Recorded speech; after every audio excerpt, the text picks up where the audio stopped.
Hello everyone, how are you all? Hope you are doing well. Myself Asta Gupta in front of you and with a new chapter. It is of Physics class 9. The chapter Force and Laws of Motion. In this chapter we are going to learn about force, its effect, balanced and unbalanced force, Newton's law of motion, first law of inertia and momentum law, and then third law of motion. We will learn that action and reaction. So these all are the points that we will discuss in this chapter. So as we know that force, so from class 4th onwards we have learned about the force, that it is push and pull. Whenever we push anything, like I am pushing this, it is going back. If I am pushing from that side, then it will come forward. So anything that I just wanted to push and pull, so it's not about only push and pull, it is about the interaction between two objects. So if I have any of the cloth, okay, I can twist it, I can turn it, I can fold it.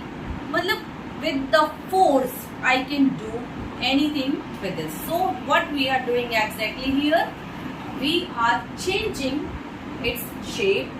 Sometimes any object that is moving, it will comes at rest. Sometimes if any object is at rest, it will start to move when I push it, such as for example this thing. It is quite here. When I push it, it start to move. It start to move, yes, because of the force. So this force I have applied, it is external force. So if it is kept here and this is at rest now this time, until and unless I am not exerting any external force. So the concept comes here कि अगर मैं इस पे force लगा रही हूँ तो हमेशा क्या इसकी डायरेक्शन चेंज होगी, हमेशा कुछ इसमें चेंज आने वाला है. तो yes, somehow it will change. It could be the direction, it could be the shape, it could be its speed, or it could be it comes at rest after some time. So it is all the ways. That's why we can say कि force is there, external force is there, that is responsible to change the direction, object's motion, state of motion or state of rest, or its shape, size. The third one is our balanced and unbalanced force. I hope कि आपको समझ आ गया होगा force के effect क्या होते हैं. तो इनको हम बेसिकली आपके एनसीईआरटी में गिवन है, तो उसमें आप पढ़ सकते हो इफेक्ट ऑफ फोर्स, और क्लास 8 में दिए हुए हैं. ठीक है, तो हम इस जो इफेक्ट्स ऑफ फोर्स है वो हम क्लास 8 में पढ़ के आते हैं. तो just we have recapitulated it. So now it comes balanced and unbalanced force. Already we have learned in class 8. बस मैं थोड़ा सा और एक्स्ट्रा होगा बताना चाहूंगी कि if there is an object, I have taken this block and if I am pushing it with the same force from both sides, such as this duster I am having, तो अगर मैं इसको दोनों side से push करूंगी with the same force, it will not move. Even it will not move क्योंकि दोनों तरफ से सेम फोर्स लग रहा है, ये कहीं भी मूव नहीं करेगा. अगर मैं अपने राइट हैंड से इस मार्कर पे फोर्स ज्यादा लगाऊं बजाय लेफ्ट हैंड के, it will move towards left because left side force was less and right side force was more. So in the next option it is given that force that is 50 Newton is exerting on that block and from left side it is quite less than the right side force. तो यहाँ पर क्या होगा, ये force basically यहाँ पर क्या हो जाए बेटा, यहाँ पे ये फोर्स इसको पुश कर देगा. So this kind of force is known as balanced force. क्या बोलते हैं इसको, बैलेंस्ड फोर्स, जिसमें ऑब्जेक्ट मूव नहीं करेगा because both will cancel out each other. These two forces, this magnitude, दोनों का मैग्नीट्यूड है 20 न्यूटन. डायरेक्शन ऑपोजिट है. डिस्टेंस और डिस्प्लेसमेंट हम पढ़ के आ चुके हैं, वेक्टर क्वांटिटी थी, वैसे ही यहाँ पे वेक्टर क्वांटिटी है फोर्स, जिसमें आप देख पा रहे हो कि जब मैं इसको सेम साइड से, दोनों साइड ऑपोजिट साइड से, तो मैं इसका निकालने वाली हूँ रिजल्टेंट फोर्स. तो रिजल्टेंट फोर्स क्या होता है, is equal to F1 plus F2। तो यहाँ पे जो F1 है वो ये है और F2 है वो ये है। ओके, तो F1 is in positive direction. If I am taking this direction positive and this direction negative, तो यहाँ पे बेटा ये opposite direction में है, तो ये क्या हो जाएगा -20। F1 प्लस -20 हो जाएगा। तो माइनस मैंने डायरेक्ट लिख दिया, तो ये दोनों कैंसिल आउट हो जाएंगे और इनका इफेक्ट क्या हो गया 0। तो their effect it is showing by this formula that it is 0 now. Next में देख पा रहे हो आप कि अगर मैं अब F1 प्लस F2 करती हूँ तो यहाँ पे क्वांटिटी क्या आनी चाहिए। F1 हमारा है 50 न्यूटन, 20 क्योंकि डायरेक्शन अलग है तो ये सब्ट्रैक्ट हो जाएगा 30 Newton force towards right, whatever the direction is given in your exam, in your in your question, you will mention that। मैंने यहाँ पे right hand side माना है तो मैं right side मानूंगी। Okay, the next one is 50 Newton and 50 Newton in the same way, in the same direction। तो आप क्या लोगे बच्चों, यहाँ पे आप इन दोनों को ऐड करोगे सीधा, because both are in the same direction। Then the resultant force will be, net force will be 100 Newton। Okay, next एक चीज और जो आपको बतानी है कि एक कॉन्सेप्ट और है बच्चों यहाँ पे, अगर मैंने फोर्स अपवर्ड डाउनवर्ड ऐसे लगाया तो क्या होगा। मान लो this is the duster and I tapped it in the board, then I am applying force from my hand in this direction. So is it moving? No, it's not moving. No? Then can you tell me why it is not moving? Just think about it. Okay, so beta this will not move because I am exerting force in the perpendicular direction, and the force has its formula. It is जो हम आगे बढ़ने वाले हैं, but still you should know here because it comes here कि भाई F is equal to, ये हमारा आने वाला है फर्स्ट लॉ ऑफ मोशन में, इसको देखने वाले हैं what is the force and what are the factors on which it depends. ठीक है, तो यहाँ पे F is equal to m a होता है m a sine theta, sorry cos theta. तो अगर मैं कॉस थीटा की वैल्यू यहाँ पे क्या कर रही हूँ, ये मेरा परपेंडिकुलर है, और जब दो ऑब्जेक्ट के बीच में कोई भी ऑब्जेक्ट नॉर्मली अगर फोर्स लगा रहा होता है तो डायरेक्शन क्या होती है 90 डिग्री, एंगल क्या होता है उनके बीच में 90 डिग्री। तो यहाँ पे जो एंगल है वो ये वाला एंगल है, 90 डिग्री एंगल है, और ये 90 डिग्री एंगल बच्चों यहाँ पे हम लगाएंगे थीटा की जगह। ठीक है, यानी कि जो अप्लाइड फोर्स है और जो मोशन ऑफ द ऑब्जेक्ट है उसका जो डायरेक्शन है वो उन दोनों के बीच में है ना। तो ये हमारा हो जाता है F is equal to m a cos 90। cos 90 की वैल्यू कितनी होती है, इट्स 0। cos 90 की वैल्यू 0 होती है, that's why force will become 0। तो यहाँ पे जब फोर्स ही 0 हो गया तो इसकी कोई डायरेक्शन चेंज नहीं हुई। ठीक है, चलो तो नेक्स्ट हमारा टॉपिक आ जाता है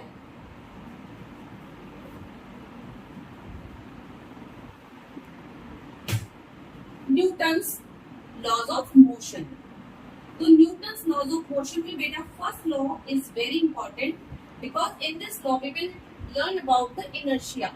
okay, so what is inertia and what is its role in our daily life, its application, हम ये सब इसमें पढ़ने वाले हैं। So first law tells if a body at rest will remain at rest and a body in motion will continue in motion in a straight line with a uniform speed unless it is compelled by an external force to change its state of rest or of uniform motion।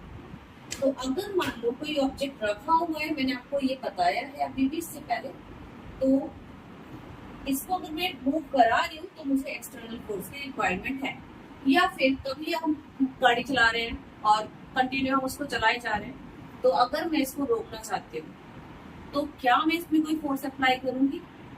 Yes, मैं करूंगी। मैंने break लगा के force apply किया है, it is frictional force that is the having opposite direction of the motion। direction of the motion से opposite होता है friction. That's why if friction is more, then it will start to stop. Sorry, it will comes at rest. तो यहाँ पे जो frictional force है वो आ जाता है, जिसकी वजह से मूवमेंट बंद हो जाता है या हमारी कार रुक जाती है. कोई ना कोई फोर्स होगा, एक्सटर्नल फोर्स. तो ऑलवेज वी कैन से कि बैलेंस फोर्स जो होता है वो हमेशा मोशन के लिए रिस्पॉन्सिबल होता है, रेस्ट के लिए रिस्पॉन्सिबल होता है, ऐसा है. बट अनबैलेंस फोर्स कभी कभी बेटा स्टेट को भी चेंज करता है. तो कभी अनबैलेंस फोर्स की वजह से हम रेस्ट में भी आ जाते हैं और कभी हम अनबैलेंस फोर्स की वजह से मोशन में भी आ जाते हैं.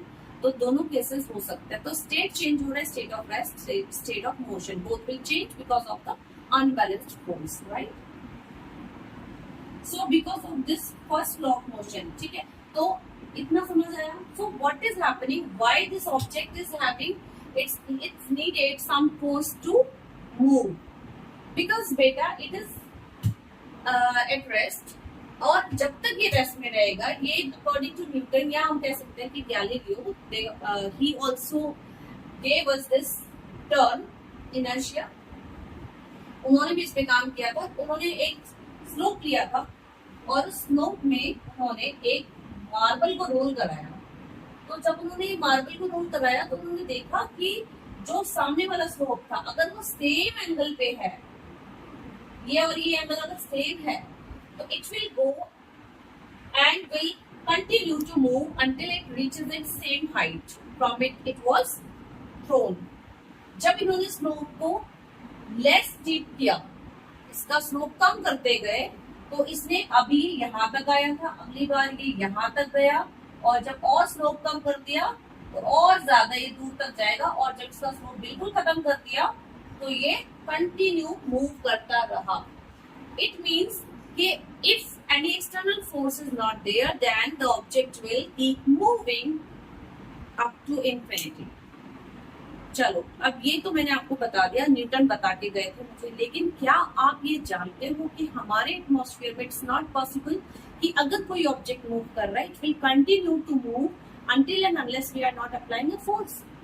ऐसा तो नहीं होता. अगर मैं कोई भी ऑब्जेक्ट मूव कर रही हूँ, ठीक है, कुछ देर बाद वो अपने आप रेस्ट पे आ जाती है. जैसे कि हमारी साइकिलिंग, चलो साइकिलिंग करते हैं, देखते हैं, ऑब्जर्व करते हैं कि आफ्टर सम टाइम अगर मैं पैडलिंग करना बंद कर दूं तो ये खुद से रुक जाएगी ना. क्यों रुकेगी? तो हम ये जितनी भी बातें कर रहे हैं, we are doing this thing for frictionless environment surrounding. So if the friction is not there, any kind of friction, चाहे वो surface friction हो, चाहे वो air friction हो, चाहे वो fluid friction हो, if it's not there, this is the most important thing that you should know, कि all the laws are applicable for frictionless environment. अगर friction आ जाता है बेटा, तो अब आप मुझे बोलोगे मैम आपने गलत बता दिया, मैंने तो बॉल को थ्रो किया और वो थोड़ी देर बाद जाके रुक गई, तो मैंने आपको कुछ गलत नहीं बताया.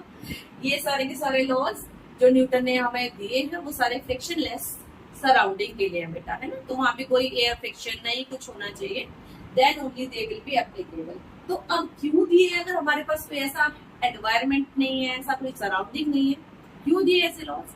क्योंकि हमें जो लॉज दिए जाते हैं वो एक परफेक्ट सराउंडिंग, परफेक्ट चीज के लिए होते हैं, ना कि हमारे जनरलाइज चीजों के लिए, है ना. तो तभी हम इनको जनरलाइज करते हैं, तो हम अपने लॉज को भी अप्लाई करते हैं, तभी तो हम फ्रिक्शन को पिक्चर में लेके आते हैं कि हाँ भाई, because of the friction the thing remain at rest. Because of the friction after some time any moving object comes at rest. So this is also true. The term is there, so we have know about the difference between the term की friction है, तो इसलिए ये हम चल पाते हैं, रुक पाते हैं. पूरा चैप्टर आप क्लास 8 में पढ़ के आए हो, तो that's it only. Okay class. सो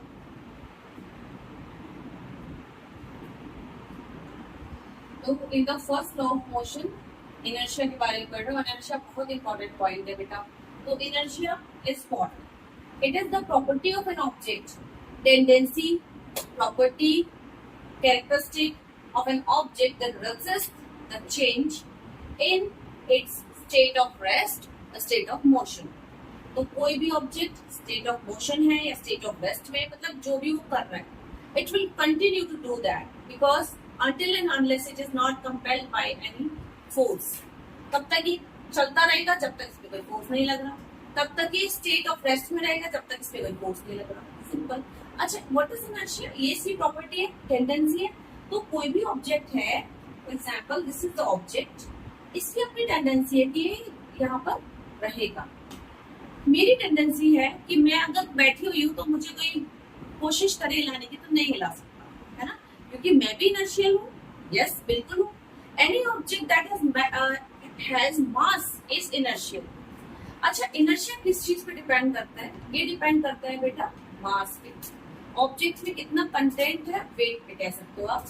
तो जितना ज्यादा हैवी ऑब्जेक्ट होगा उतना ही उसका इनर्शिया ज्यादा होगा, क्योंकि उसको मूव करना, उसकी टेंडेंसी को, जो उसकी टेंडेंसी है उसके ऑपोजिट में काम करना इट्स वेरी डिफिकल्ट, है ना। तो ये मास पे डिपेंड करता है। तो जितना ज्यादा ऑब्जेक्ट का मास उतना ज्यादा inertia. Okay, so here two types of inertia I have given: inertia of motion, inertia of rest. So what does it mean? The tendency for an object to stay at rest unless acted upon by a force. जब तक हम force न लगाए object rest पे रहेगा। ये है due to inertia of rest, sorry, inertia of motion. So inertia of rest, if any of the object, it is the tendency of object to stay in motion until and unless external force is not applied. तो कोई भी object है जो motion में है, motion में रहेगा जब तक कि अगर हम उसको रेस्ट में लेके आना चाहते हैं तो हम उसके ऊपर फोर्स अप्लाई करना पड़ेगा, क्योंकि उसको हम उसकी टेंडेंसी से ऑपोजिट काम करने को बोल रहे हैं, और जो उसकी टेंडेंसी नहीं है तो it's difficult task for this. ठीक है। सो अच्छा, इसकी कुछ एग्जांपल्स हैं inertia of motion, inertia of rest के। तो इनर्शिया ऑफ मोशन, मान लो कि मैं बस में बैठी हुई हूँ या आप बस में बैठे हो, तो बस चल रही है, ठीक है, और जब बस चल रही है तो अचानक से हम तो मोशन में, ठीक है, अचानक से बस रुक जाती है। तो हम क्या करते हैं बेटा, जब बस रुकती है उस वक्त हमें झटका लगता है, जर्क लगता है ना। तो हमें ऐसा लगता है कि जैसे कि हम आगे को झुक गए। तो वो जो हम आगे को झुके हैं, वो हम क्यों झुके हैं? क्योंकि हमारे अंदर जो इनर्शिया था वो मोशन का था, हम मूव कर रहे थे। बस तो रुक गई बट हम अभी भी मूव कर रहे हैं, तो हम आगे को मूव करते हुए खुद को बैलेंस कर लेते हैं। कभी कभी बहुत ज्यादा अगर स्पीड के साथ में ऑब्जेक्ट मूव कर रहा है, जैसे बस बहुत ज्यादा स्पीड के साथ चल रही है, कार बहुत ज्यादा स्पीड के साथ चल रही है, तो हम ज्यादा आगे को जाते हैं, बहुत ही फोर्स के साथ जाते हैं। ठीक है। इनर्शिया ऑफ रेस्ट, हम बैठे हुए कार में, अचानक से कार चली, अचानक से सडनली स्टार्ट टू मूव, तो हम पीछे को झुक जाते हैं। क्यों पीछे को झुकते हैं? इनर्शिया ऑफ रेस्ट की वजह से, क्योंकि हम इनर्शियल हैं और इस वक्त हम बैठे हुए हैं स्टेशनरी ऑब्जेक्ट की तरह। बिल्कुल हमारे साथ साथ जो कार है वो भी रेस्ट पे है, लेकिन जैसे ही कार मूव करना शुरू कर देती है, वो तो चल दी अचानक से, बट हम अभी भी रेस्ट पे रह गए, तो हमारी पोजीशन पीछे हो जाती है, जहां पे थे वहां हो जाते हैं, और बाकी का कार के साथ में मूव नहीं कर पाते initially. So this is called as inertia of rest. Okay, so inertia की और भी एग्जांपल्स हैं जो मैं आपको बता रही हूँ। जैसे कि एक पेड़ है और मैंने उस पेड़ को हिलाया, तो उसमें से कभी कभी आपने देखा है पत्तियां, फ्रूट्स डिटैच हो जाते हैं बिकॉज ऑफ द इनर्शिया, क्योंकि जो फ्रूट है it's quite heavy and it is aligned with a very thin branch. So when I shake the tree vigorously, then it start to fall down. So ये इसलिए होता है, उसका तो अपना एक पॉइंट है जहाँ पे वो स्टेशनरी है उस टाइम के लिए, लेकिन जो पेड़ की ब्रांच है वो हिली, तो वो वहां से इनर्शिया की वजह से अपनी पोजीशन को चेंज नहीं कर पाया और वो फॉल हो जाता है, गिर जाता है। ठीक है। एक और एग्जाम्पल है, कभी कभी कारपेट को ऐसे लटकाया जाता है, उसको बीट किया जाता है जिससे कि उससे डस्ट पार्टिकल्स बाहर आ जाए। तो इसमें कौन सा कॉन्सेप्ट है बच्चों? इसमें भी इनर्शिया का कॉन्सेप्ट है, क्योंकि जो कारपेट है उसमें जो डस्ट पार्टिकल्स हैं they are at rest. When we beat it, it start to shake, it start to move and they comes out and then fall. So it is happening because of the inertia. जब वो rest पे उनको motion कराया जाता है तो वो motion में आ जाते हैं, इनर्शिया ऑफ मोशन की वजह से वो फॉल कर जाते हैं। Okay class, so after this हम पढ़ने वाले, so second law of motion is about momentum. एक मोमेंटम क्या होता है? Actually it is the total motion of any object. Object कितना मोशन है उसके अंदर. So net motion it is considered to be measure of the quantity of motion of a moving body. इसको हम कैसे सोच सकते हैं. कोई भी ऑब्जेक्ट है, मूव कर रहा है और उसमें मोमेंटम क्या है, कैसे पता लगाएंगे. तो बच्चों दो चीजों पे डिपेंड करता है ना मोमेंटम.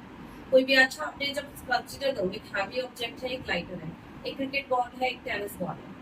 तो जब आप क्रिकेट बॉल को फेंकोगे, सेम स्पीड से फेंकना, सेम फोर्स के साथ फेंकना, तो आपको ज्यादा हिट क्या करेगा. एक बड़ा पत्थर है, एक छोटा पत्थर है, कौन सा ज्यादा हिट करेगा. ऑब्वियसली हैवियर वन है ना. तो heavier one will affect more because of the its momentum. It will increase its momentum. The second term that is, so first of all, the momentum it depends on the directly proportional to the mass. Momentum को हम p से represent करते हैं और m से represent करते हैं mass of the object. तो इसके proportional हो गया. चलो ठीक है. कोई heavy car है और एक बहुत light weight कोई भी object ले सकते हो. मान लो ट्रक है और कार है एग्जाम्पल. तो कोई हिट कर जाएगा ट्रक से तो कितना ज्यादा नुकसान होगा in compare to the car. होगा, बिल्कुल होगा, क्योंकि वहां पे उसका मोमेंटम बढ़ा दिया उसके मास ने, है ना. अब एक दूसरा एग्जांपल लेते हैं कि अगर मान लो सेम कार है और एक की स्पीड बहुत ज्यादा है और एक की स्पीड कम है और वो टकरा जाती है किसी एक सरफेस से जाके. किसमें ज्यादा लॉस है. जो स्पीडी कार है, because its speed is more and will hit with the high speed will collapse, can be collapsed. So here the term velocity comes in this picture and it's about, it is the full formula of momentum.